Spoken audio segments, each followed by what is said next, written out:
আসসালামু আলাইকুম প্রিয় বন্ধুরা, সবাই কেমন আছেন? আশা করি সবাই অনেক অনেক ভালো আছেন। আলহামদুলিল্লাহ, মহান আল্লাহর অশেষ রহমতে আমি অনেক ভালো আছি। চলে আসছি আরেকটা মাছের ব্লগ ভিডিও নিয়ে। আশা করি ভিডিওটা ভালো লাগে এবং শেষ পর্যন্ত দেখবেন।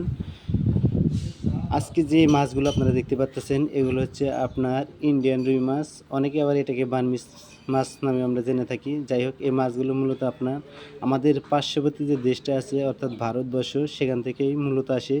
এই মাছগুলো কিন্তু আকার এবং আকৃতিতে অনেকটা বড় দেখায়। এখন হয়তো যদিও আপনারা দেখতে পাচ্ছেন মাছগুলো যে কাটতেছে, প্রতিটি মাছ কিন্তু প্রায় লম্বা আছে ১.৫ থেকে ২ হাত। আর এই মাছগুলোর ওয়েট আছে ২.৫ থেকে ৩ কেজি, কোনো মাছ ৩.৫ কেজি, আবার অনেকটা বড় হলে ৪ থেকে ৫ কেজিও হয়ে থাকে। এই মাছগুলো কিন্তু খেতে খুবই সুস্বাদু লাগে। এক কথায় একদম অসাধারণ। মাছগুলোর দাম তুলনামূলক দেশি রুইয়ের চাইতে একটু দাম বেশি। এই মাছগুলো কিন্তু আমাদের গ্রাম অঞ্চলে বা শহর অঞ্চলে আমাদের দেশের লোকেরা কিন্তু আত্মীয়স্বজন বাড়ি অনেক সময় যখন দাওয়াত খেতে যায় তখন কিন্তু নিয়ে যায়। বিশেষ করে আপনার নতুন জামাই যখন শ্বশুরবাড়ি যায় তখন কিন্তু এই ধরনের বড় বড় ইন্ডিয়ান রুই মাছগুলো কিন্তু তারা নিয়ে যায় দাওয়াত খাওয়ার জন্য। তো মাছগুলো দেখেন কত সুন্দরভাবে এই ভাইগুলো দেখেন কাটছে।